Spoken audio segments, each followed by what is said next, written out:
Alex Hormozy, that says, you don't become confident by shouting affirmations in the mirror, but by having a stack of undeniable proof that you are who you say you are. Outwork your self-doubt. Yes. That's nailed. Nailed. Completely nailed. Yes, because a lot of people will, and some of these motivational people out here, it's the funniest thing in the world to me. They'll go and say, when you wake up in the morning, pound your chest. Fucking look at yourself in the mirror and do all this fucking bullshit. I hope it works. What works for me is that everyday resume. The things I know I've accomplished, the things I know I've done, real hard work, the real calluses on my mind, the real calluses on my hands. That's it. You don't need to pound your chest in the mirror the fuck anymore if you have that. It seems like, especially with confidence, right, or self-esteem, there's a relationship between confidence and competence. Mm-hmm. So what you're looking to do is try and have what you believe that you can do be ahead of what you can do. Right. Now, you're not looking for it to be delusional. You don't want it to be able to believe that you can do something like fly, right? But you need to have a relationship between the two. But what people are asking for is for their confidence to be so far ahead of their competence that, or without having even been competent at anything in the beginning. And that's just delusion. That's fantasy. Right. Well, I believe that you have to build belief. Belief is like, there's an after school special belief where the mom says, believe in yourself. And that's all great. But there's also a built belief.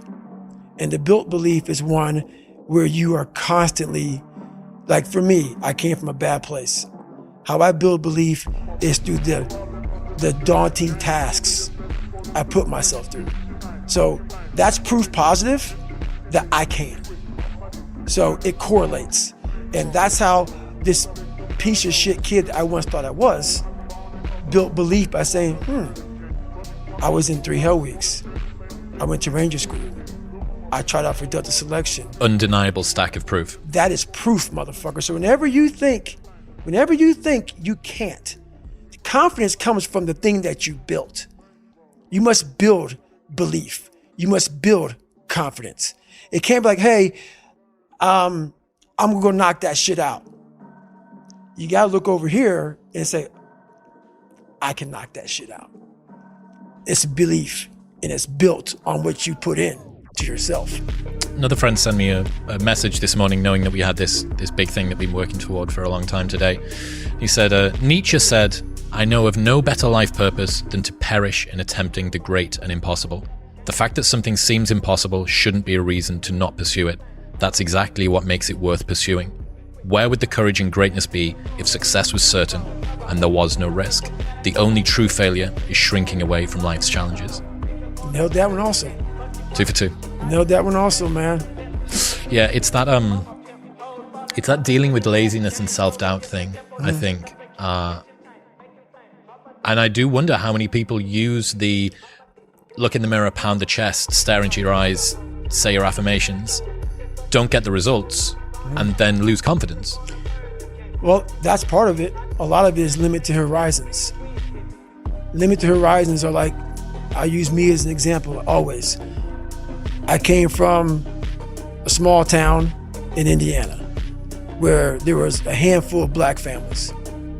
And a lot of people in that town, when you come from a town of 8,000 people, it's like we had a local plant, Great Dane. And you're like, you know what? I want to work at Great Dane and get a house next to my mom. That's what you know. So many of us come from these small places in our mind that we're not willing to think outside of only what we've seen. Our mind works in such a small compartment. And one thing I was able to do was to dream. Many people, but don't make dreams your fucking master. But I was able to dream outside those fucking 4 walls of that small town. And until you're able to really put yourself into that dream, but don't make dreams your master, that's where you truly become what you're destined to become. What do you mean, don't make dreams your master? A lot of people sit back and they dream about being a sports figure, or dream about being a SEAL, or dream about being an astronaut. And all it is a motherfucking dream. They don't put the work behind the dream. That dream has become their fucking master. When you become the master of your fucking dream, is when you say, I want to go be a Navy SEAL, and you say, okay, I'm going to lose 106 pounds in less than 3 fucking months. The dream was the one thing I thought about, and the dream was now gone. Now, what comes in, the dream goes away, and the fucking laundry list of fucking details and tasks come up. Gotta do this, gotta do this, gotta do this, gotta do this. That's when you become the master of your dream. So, a lot of people out there dreaming. Ryan Holiday says, talking about the thing and doing the thing vie for the same resources. Allocate yours appropriately. That's it. That's it.